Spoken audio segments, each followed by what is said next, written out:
So this morning, patuloy tayo sa series natin na pinamagatan natin na Gifts.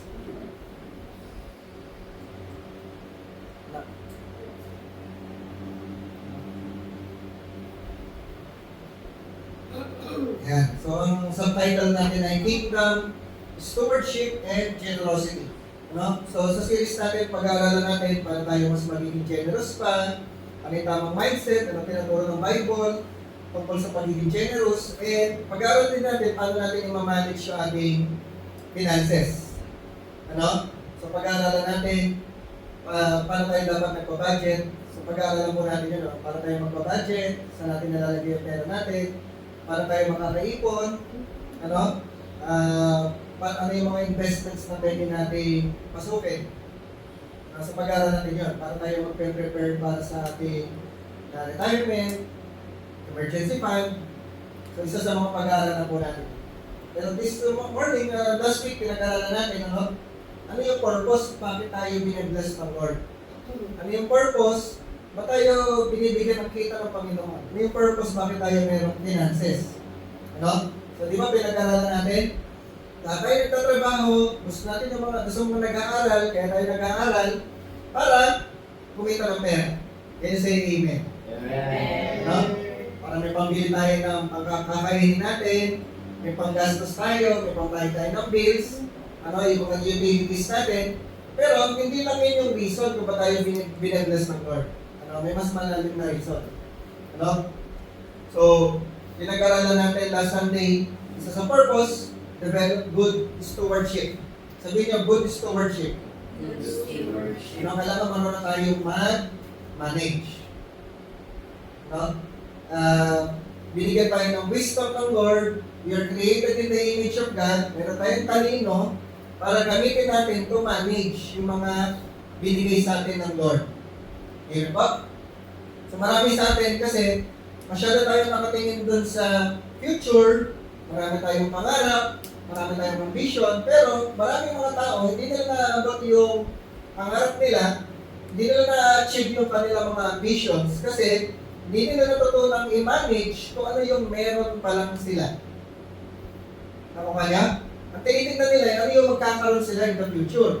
Pero dapat kung tingnan natin, ano yung meron tayo ngayon, ano yung binigay ng Lord, at matutunan natin i-manage yung mga binigay na sa atin ng Lord.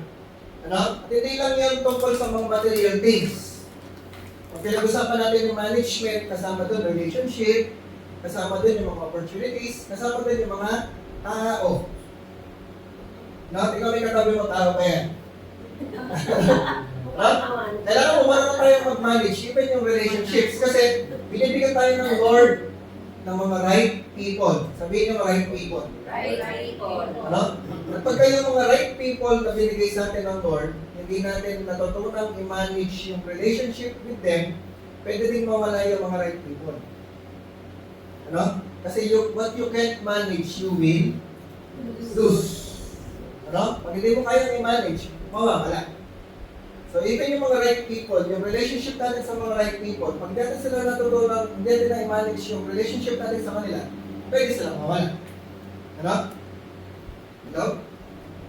So, we do not use people, pero we use yung mga, minsan po kasi mga tao, may mga tao po na they use people to gain finances, to gain wealth.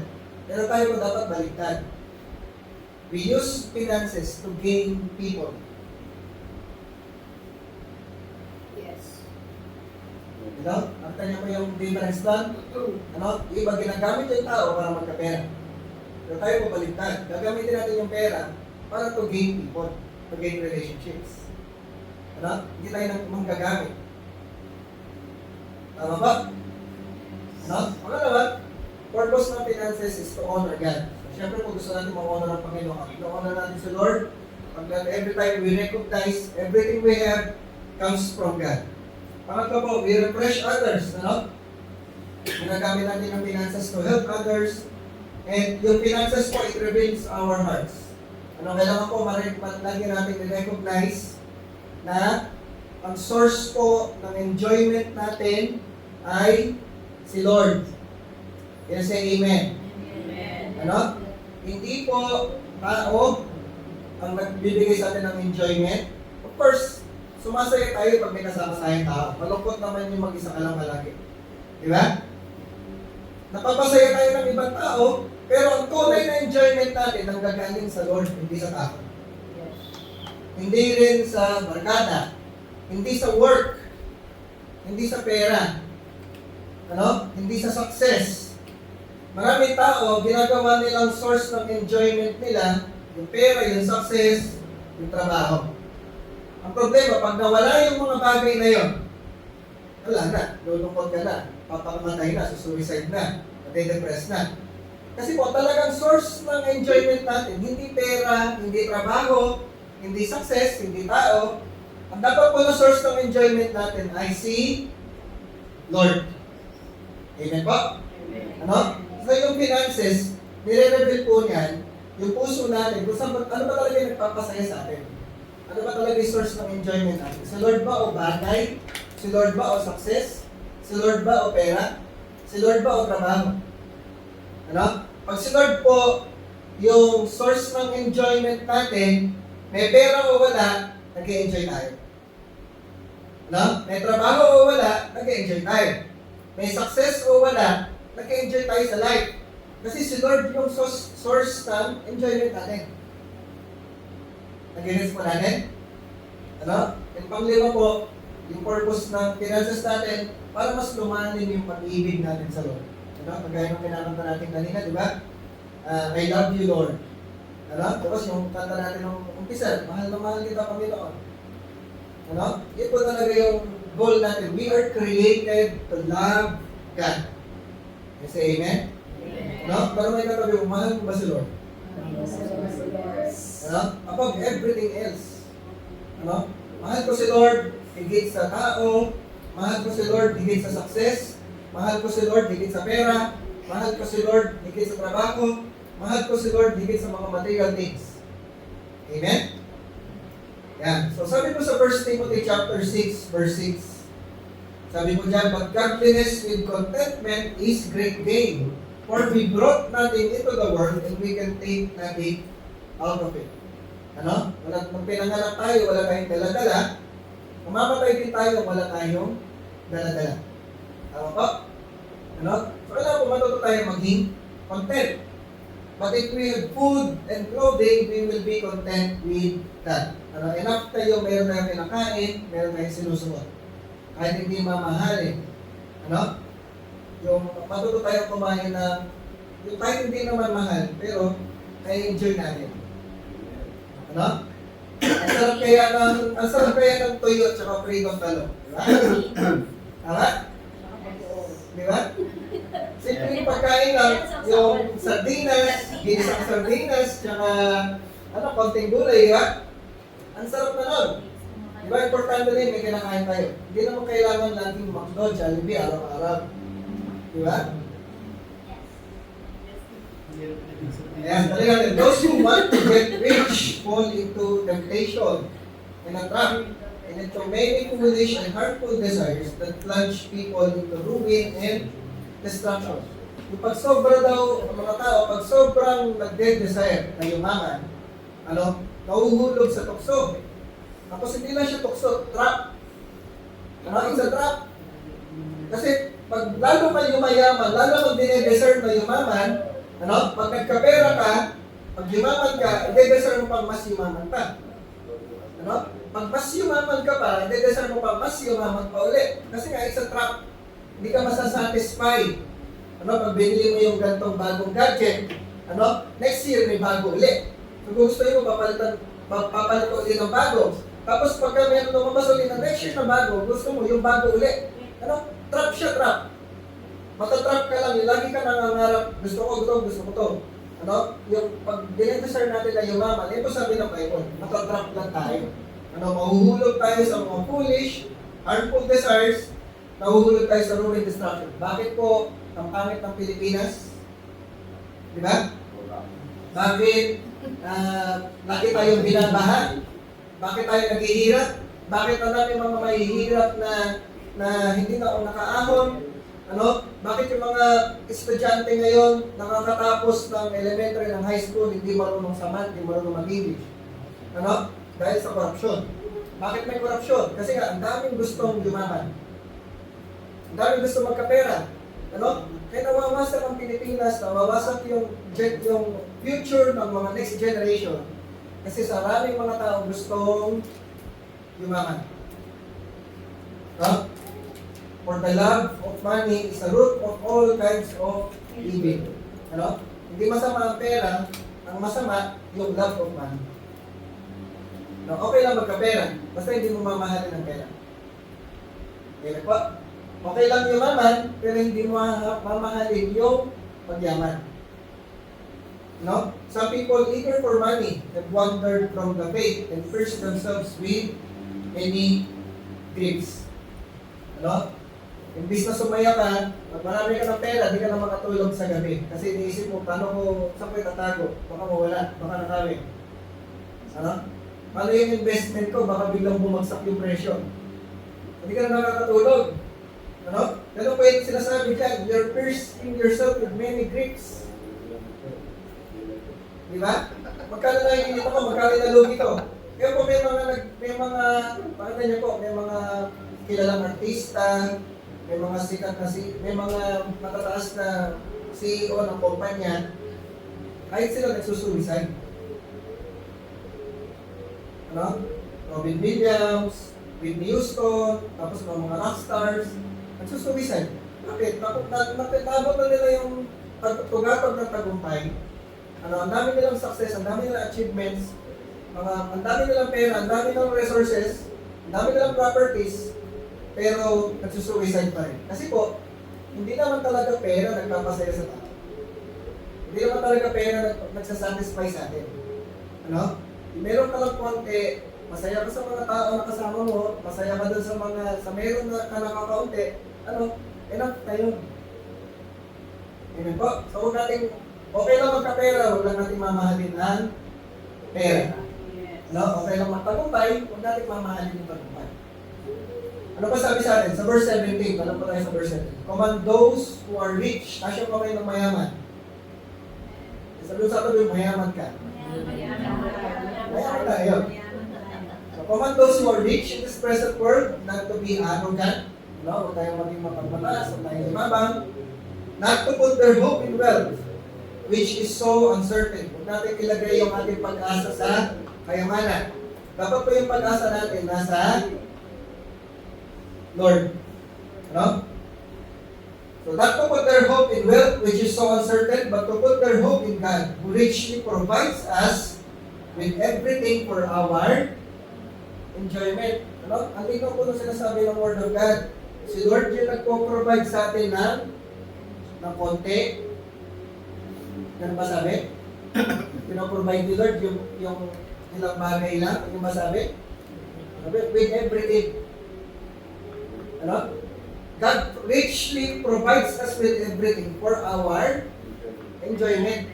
Ano? Hindi para yung binibless ka ng Lord, hindi para hindi ka makatulog sa gabi. Ano? Hindi para mawalan ka ng tiwala sa ibang tao. Hindi para masira yung relationship sa ibang tao. Mawa niya ba? Ano? Yung mga binibigay sa atin ni Lord for our enjoyment. Pag hindi ka na masaya dun sa meron ka, na kaya, baka hindi yan galing sa Lord. Kasi pag galing sa Lord, dapat yun mag-enjoy ka doon. Ano? Nakakatulog ka ng mahimbing, hindi ka na-stress, hindi ka na-anxiety. Ano? Yung mga tao kasama mo, nag-enjoy ka doon sa mga tao kasama mo. Amen po? Amen. No? So, binabless tayo ng Lord, nagpo-provide si Lord ng lahat ng kailangan natin na dapat natin ine-enjoy. Panghuli po, command them to do good, to be rich in good deeds, and to be generous and willing to share. Pag marami ka, pag mayaman ka, marami kang sobra, ano? Ang inutos ko ng Bible, do good. Ano? Be rich in good deeds. Be generous. Be willing to share. No? So, tutuloy po natin yung pinag-aralan natin last week. Ano? Ito po yung ating part 2. Nakalima na tayo nung last week, di ba? Yung pinakita natin kanina. Ang anim po na point natin, Kaya tayo binabless ng Lord, ang purpose po ng blessings, isa pang reason, to support God's Word. Sabihin niyo po, support God's Word. Support God's word. Malakay chapter 3 verse 10, bring the full tithe into the storehouse that there may be food in my house. So, dalhin daw natin yung tithe natin ikapo sa storehouse para may pagkain sa storehouse. Kasi po nung panahon po nila sa Malakay, meron silang templo.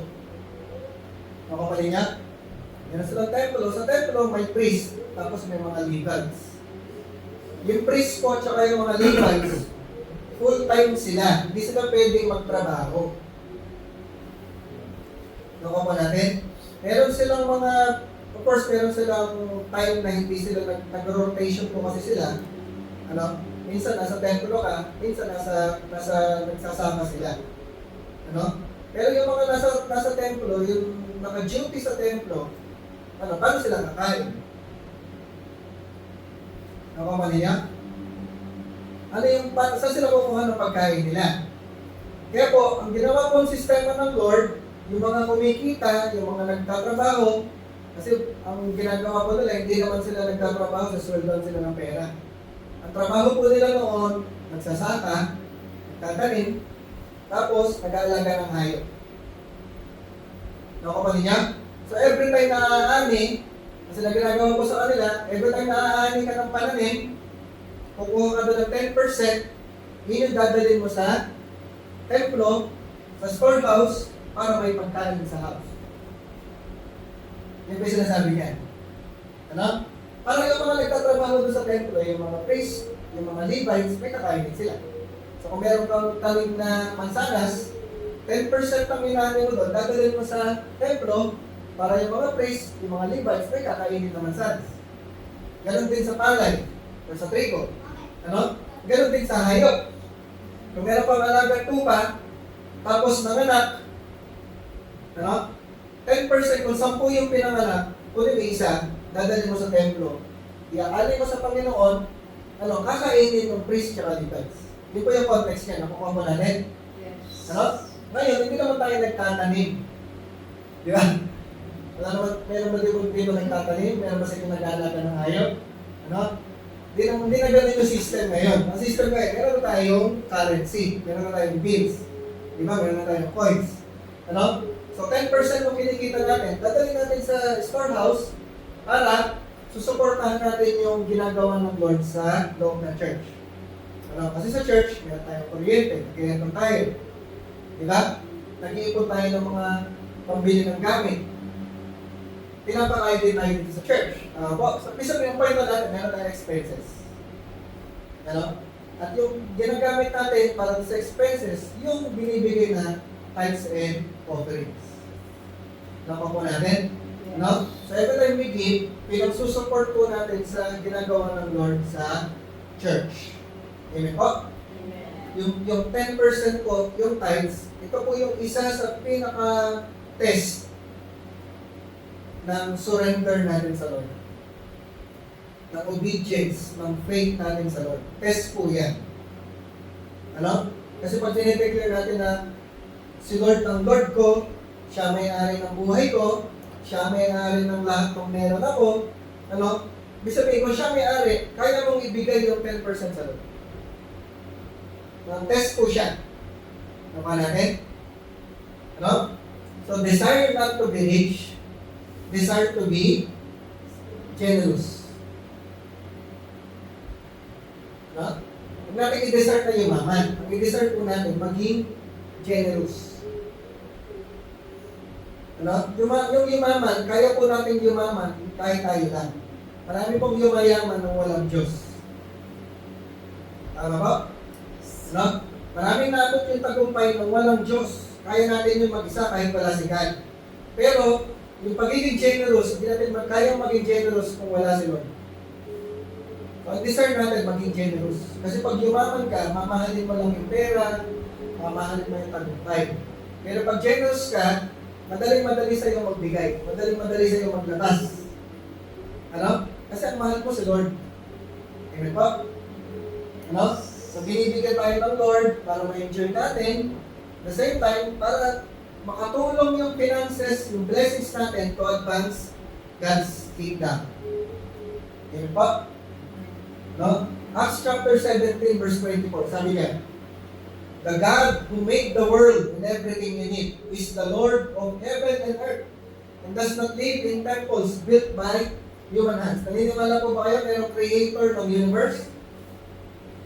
Yes. Ano? Naniniwala tayo mayroong Diyos na nag-create ng universe at ng lahat ng bagay. Amen po ba? Ano?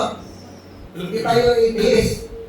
Ano? Hindi tayo naniniwala sa evolution, sa basta sumulpot na lang tayo dito. Ano? May nag-create sa atin. May nag-create sa universe. Ano? At siya yung may-ari ng lahat ng bagay. Siya yung Lord, siya yung owner ng heaven and earth. Lahat ng nakikita natin, ano? Galing sa Diyos. Ano sabi diyan? "And He is not served by human hands as if He needed anything. Rather, He Himself gives everyone life and breath and everything else." Siya yung nagbibigay sa atin ng buhay, siya yung nagbibigay sa atin ng hininga. At ang lahat ng meron tayo, sa Kanya galing. Ano? Ano ba yung po natin? Ang sinasabi diyan, hindi niya kailangan ng anumang bagay galing sa atin. Nakuha niyo po yan? No? Hindi kailangan ni Lord ng pera mo. Hindi kailangan ni Lord ng pera natin. Nag-guess po natin? Ano? Hindi maghihirap si Lord kahit hindi ka magbigay. Hindi maghihirap si Lord kahit hindi tayo mag-inapo. Ano? Hindi kailangan ng Lord yun. Kasi nga siya may-ari ng lahat. Siya ang nagbigay ng lahat ng meron tayo. Pero bakit natin binibigay sa church? Bakit natin binibigay sa Lord? Kasi kailangan ng church. Kailangan ng mga tao. Ano? At test yun, pinapatunayan natin na si Lord yung may-ari nung meron tayo. Na si Lord, nagaling sa Lord yung lahat ng meron tayo. Kaya binabalik lang natin yung mismong pag-aari ng Lord. Okay po? Hindi nga niya hinihingi 100%. Ang hinihingi niya, 10% lang. Nakuha po natin? Ano? So gusto po natin, ang pangarap ko po, magkaroon tayo ng yung tinatawag po natin, Wealth Producers Ministry. Wealth Producers Ministry po ito na mayroong commitment sa Lord, may covenant sa Lord, na gagamitin nila yung kanilang kinikita, gagamitin nila yung kanilang business para po mag-provide ng work sa mga tao. Ano? Tapos, magpo-provide ng work sa mga believers, tapos magbabayad ng tax, nagpapasweldo on time, may benefits, sumusunod sa labor laws, tapos nagde-devotion, nagpe-pray every day dun sa business, dun sa work. Ito po yung pangarap natin ng Wealth Producers Ministry. Yung pumapasok na sa ganitong ministry, business ako, mag-work ako, gagamitin yung business ko tsaka work para mag-provide ng work sa ibang tao, tapos mag-devotion tayo, mag-pray tayo everyday, may cell group, at the same time, i-finance yung kingdom ng Panginoon. So mga i-finance yung building project, pag may mga building project, darating yung time, bibili tayo ng lupa, mapatay tayo ng building. Saan manggagaling yun? Doon sa Wealth Producers Ministry. Yung business nila, yung income nila, gagamitin nila para pambili natin ng lupa, pantay natin ng building. Tapos pag kailangan ng equipment, pag may mission, pag may mga ministry, sila yung magpipinance na. Yun po yung pangarap natin. Kukuha po natin. Next. Yung purpose, ba tayo binabless ng Lord, ba tayo finances, para mas tumanin tayo sa faith. Para mas tumanin yung pagtitiwala natin sa Lord, para mas tumibay yung trust natin sa Lord. Sabi ko sa 2 Corinthians chapter 8, verse 7.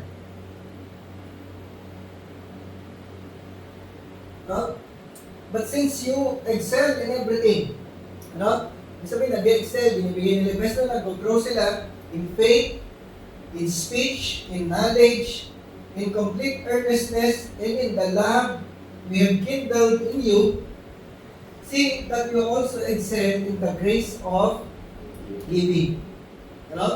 So sa 2 Corinthians chapter 8, Sinasabihin ni Apostle Paul yung church na huwag lang tayo mag-grow sa faith.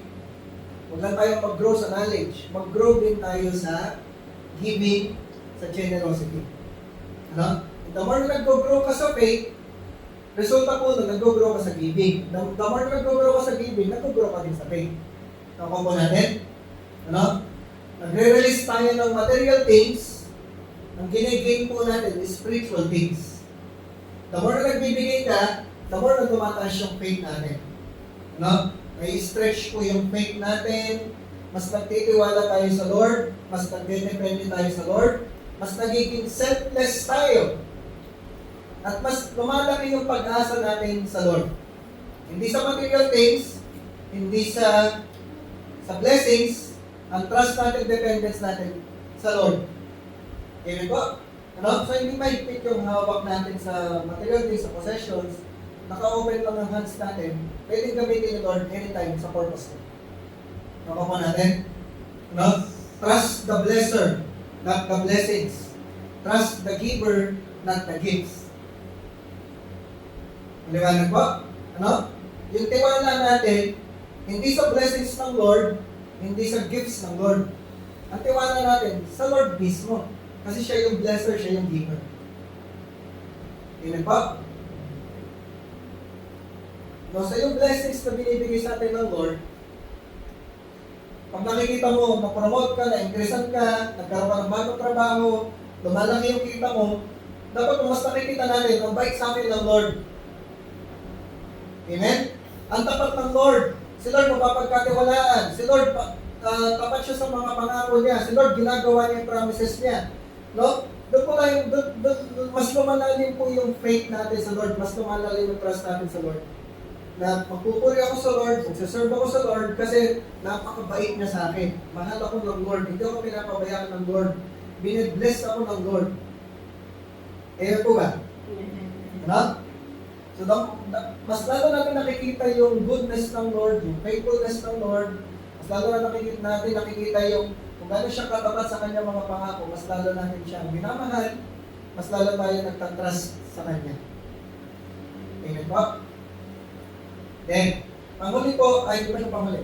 Sumunod po, people praise God. Ano? Pag the more po na binibless tayo ng Lord, ginagamit natin yung blessing sa purpose ng Lord, mas maraming tao yung nagpupuri sa Lord. Ano? Sabi po sa 2 Corinthians chapter 9 verse 12, this service that you perform is not only supplying the needs of the Lord's people, but ginagamit natin yung blessings natin to supply the needs of other people. Ano nangyayari? It's not only supplying the needs of the Lord's people, but it's also overflowing in many expressions of thanks to God. Di ba sabi natin, yung pagtulog po natin, sagot ng Lord sa kanilang prayers. Pag sinasagot po ng Lord yung prayers natin, nagpapasalamat tayo sa Lord. Ano? So pag tumutulog tayo, pag nagbibigay tayo, mas maraming nagpupuri sa Panginoon. Hindi tayo lang. Hindi nag-i-stop sa atin. Nagigets po natin? Ano? Hindi nag-i-stop sa atin yung papuri, yung pasalamat sa Lord. Kasi pag ikaw lang yung nag-bless, pasalamat ka sa Lord. Ano? Mag-stop ka sa iyo. Pero pag tumulong ka, nag-bless ka ng ibang tao, sila din, magpapasalamat din sila sa Lord. Ano? When our blessings point people to God, our abundance becomes a testimony.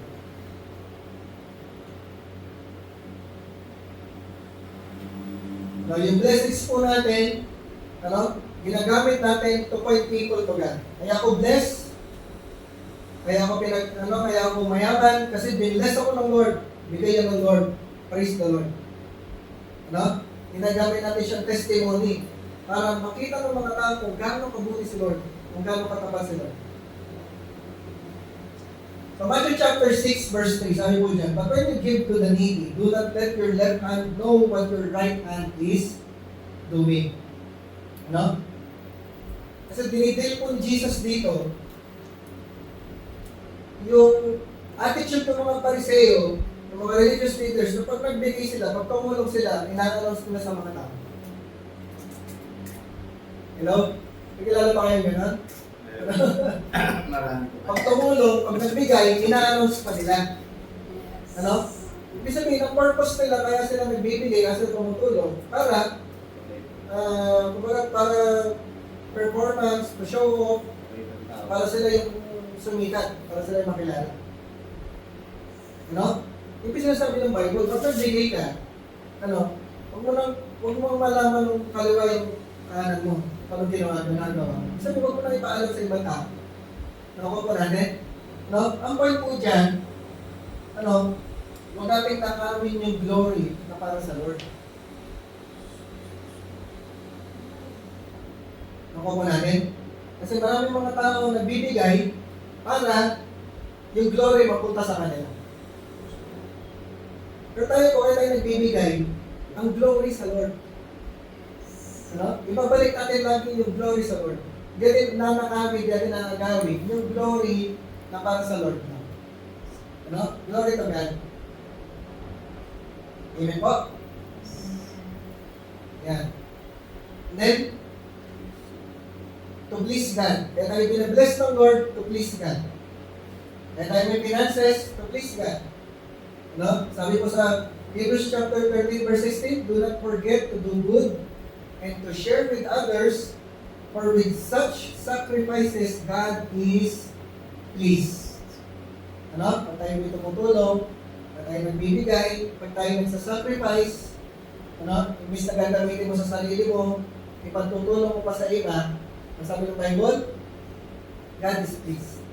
Ano? Matutuwa si Lord pag tumutulong tayo pag nagsasacrifice tayo. God is pleased when His blessings in our hands become obedience in our lives. Napiplease si Lord. Pag yung blessings na binibigay niya sa kamay natin, nag-overflow na maging blessing din sa ibang tao.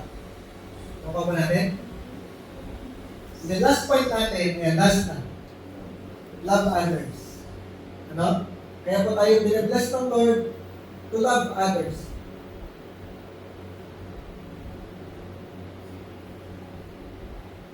First John chapter 3 verse 16, if anyone has material possessions and sees a brother or sister in need but has no pity on them, how can the love of God be in that person?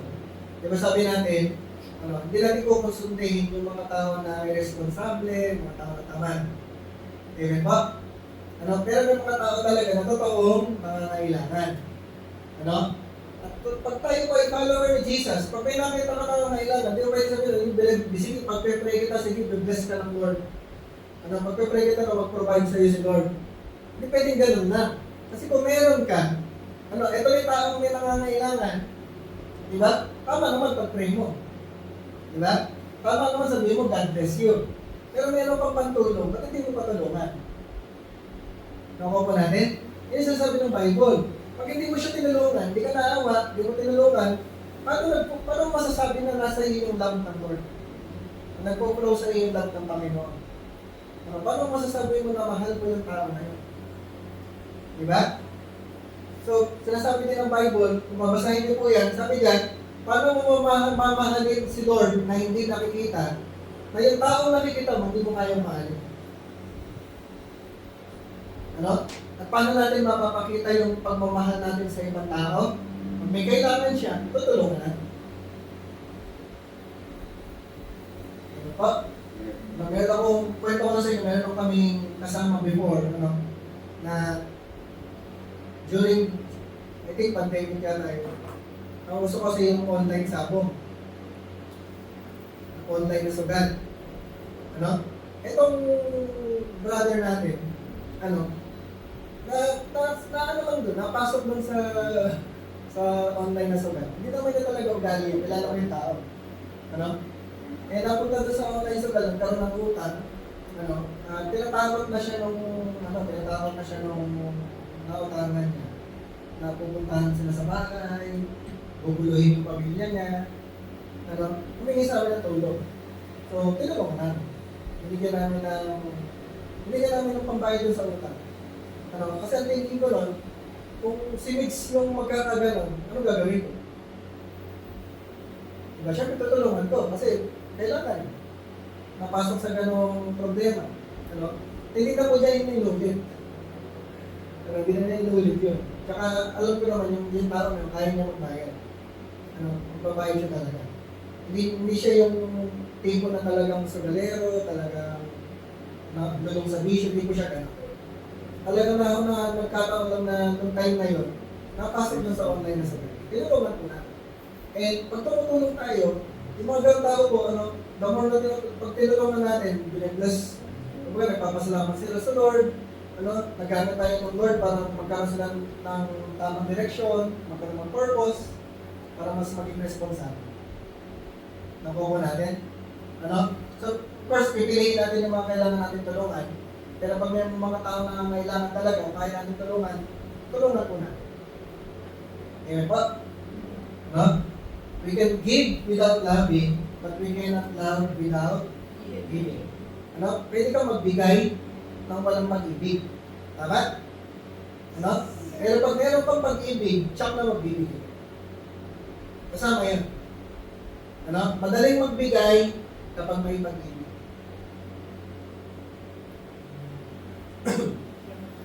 So we are blessed to love others.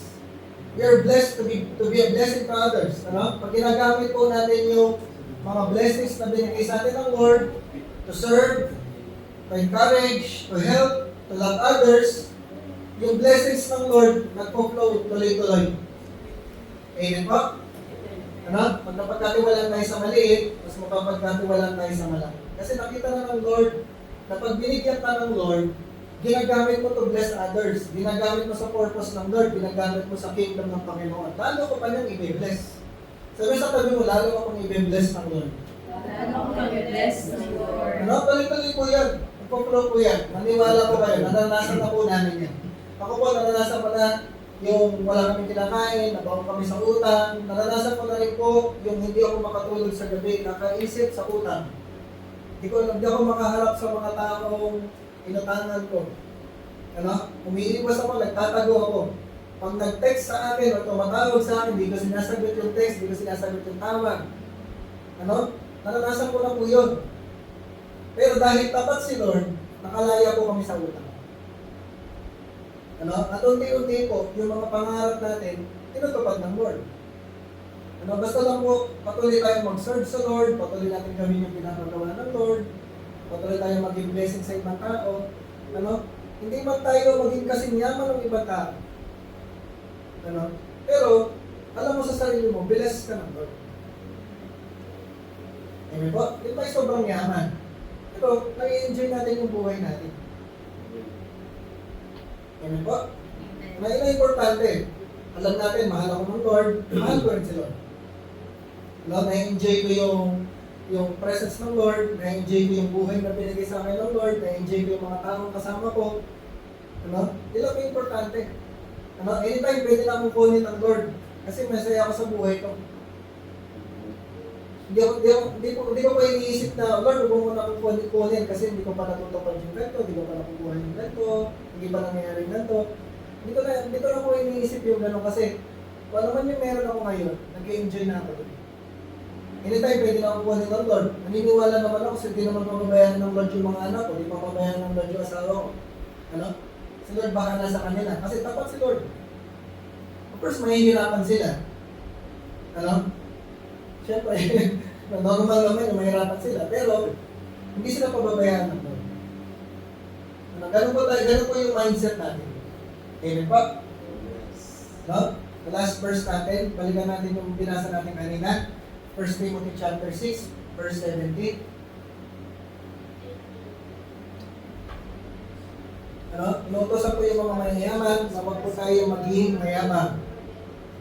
Not to be arrogant. Huwag po natin ilagay yung pag-asa natin sa kayamanan. Ilagay po natin yung pag-asa natin sa Diyos na nagpo-provide ng lahat ng meron tayo for our enjoyment. So, ang principle po natin, pag hindi ka nag-enjoy dun sa meron ka, baka hindi yung galing sa Lord. Kasi pag galing sa Lord, pag blessing ng Lord, i-enjoy po dapat natin. pagpasalamat natin sa Lord, nagagamit po natin to thank God, to praise God, nagagamit natin to be a blessing for other people. Amen po?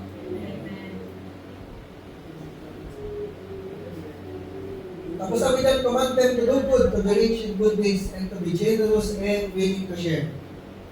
Ano? Ang generous po, ano po pinagkaiba ng generous dun sa simpleng mayaman lang? Ano? Kasi po yung mayaman, maraming pera. Tama? Diba? Yung generous, kahit maraming pera, kahit konti ang pera, nagbibigay. Ano? At ang generous po, alam po ba ang generous? Laging naghahanap ng mabibigyan ng matutulungan. Yun po yung pinagkaiba ng generous dun sa hindi generous. Ang generous, laging naghahanap ng opportunity na makatulong, makapagbigay. Kahit wala naman siyang masyado, lagi siyang ready to give. Yun po yung pinagkaiba ng generous. Nakapanin niya? Ano? Ako po, hindi po, sa totoo lang po, hindi po ako ganun ka-generous. Kuripot po ako. Ano? Stingy po ako. Napaka-tipid ko magbigay. Ano? Ako po yun. Pero si May po, siya po yung generous talaga. Ano? Laging gusto magbibigay. Parang ano niya yun. Di ba mayroon tayo pinag-aralan ng spiritual gifts, may gift of giving. Siya po yung mayroong ganong gift of giving. Lagi niya gusto nagbibigay, gusto nagbibigay, gusto nagpapakain, gusto nagre-regalo. Siya po yun. Ako po hindi ako gano'n. Hindi ako mahilig manlibre, hindi ako mahilig magpakain, hindi ako mahilig magbigay ng regalo. Hindi po ako gano'n. Kasi hindi ko siya gift. Pagdating sa teaching, pwede ako mag-teach. Pagdating sa leadership, sa management, kaya ko yun. Pero sa giving, siya yun. Pero yun nga po, tinuturo natin, desire natin na maging generous. Pinagpipray ko, Lord, gawin niyo po ako maging generous. Tapos nahahawa na rin naman ako sa Kanya. Pagka gusto magbigay, hihingi ng pera, wala pa magawa kasi magbibigay. Magbibigay. Damay po ako doon. So we are more blessed, we are more generous kapag po tayo naintindihan natin ano yung purpose ng Lord, ba tayo bine-bless, ba tayo binibigyan ng blessings, mas nagiging mas generous po tayo, mas lalo pa tayo nagiging blessed. Kaya say amen. May natutunan po tayo? Sige ba tayo pa tayo na?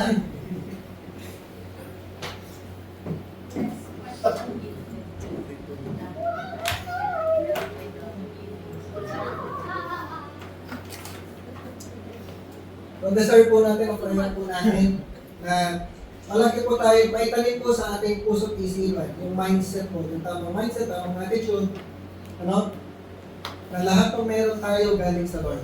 Lahat ng blessings na meron tayo galing sa Lord, at magkaroon po tayo ng laging mindset na kung ano yung binigay sa atin ng Lord, gusto niyang gamitin, gusto niyang hingin, gusto niya na gamitin for His purpose, lagi po tayong open hands, ready tayong ibigay sa Lord. Ano man yung hihingin niya, ano man yung purpose na gusto niya. Lagi po tayong willing na makapagbigay. Magkaroon po tayo ng trust, ng faith, ng dependence sa Lord, na anything na pakawalan natin, papalitan ng Lord ng sobra-sobra. Amen po? Hindi tayo pababayaan ng Lord, kaya pagkukulangin ng Lord, pag napagkatiwalaan pa tayo sa maliit, pagkakatiwalaan pa tayo sa mas malalaki pa. Amen po? Pag binbless ka ng Lord, ginamit mo to bless others, lalo ka pang i-bless ng Lord. Sabi mo sa katabi mo, mayaman ka na. Mayaman ka na. Yayamanin ka pa. Sige po, let us pray. So, dito po sa prayer natin, let us have our personal prayers muna. Sige po, pikit tayo lahat, pray lang tayo. Pasalamatan mo lang si Lord sa mga blessings na binigay niya sa'yo. Sa work, sa income, sa buhay, sa lakas, sa pagpapagaling, sa provisions ng Lord, sa faithfulness ng Lord. Pasalamatan mo sa Lord. And sa mga paparating pa ng blessings, sa paparating pa ng promotion, sa paparating pa ng increase, sa paparating pa ng mas magandang trabaho. Pagpasalamat din po natin sa Panginoon.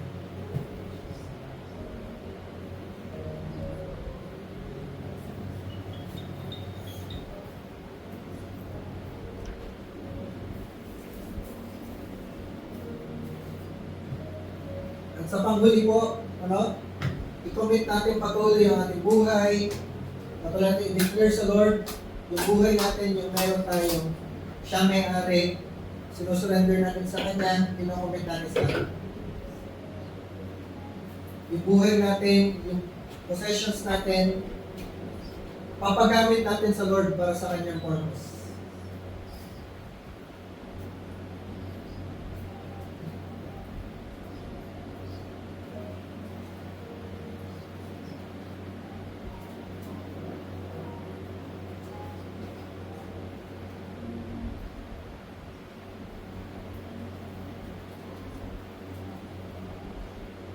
Yes, Lord, this morning, patuloy namin kinocommit, Panginoon, na buhay.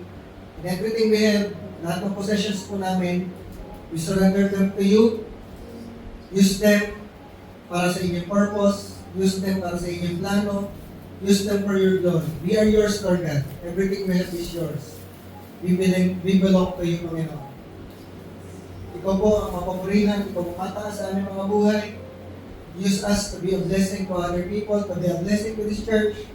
Ano man yung plano mo, ano man yung purpose mo, mangyari ito't magganap through our lives, through the blessings na binigay mo sa amin. Thank you, Panginoon, sa blessings. Thank you sa provisions. Thank you po sa healing, sa miracles. Thank you, Lord, sa promotion, sa increase. Patuloy po namin binabalik sa inyo lahat ng glory and honor. We praise you and we love you. We pray all of this in the name of the Lord Jesus Christ. Everybody say, Amen. Sige po, bigyan natin yung mga malakas sa Panginoon.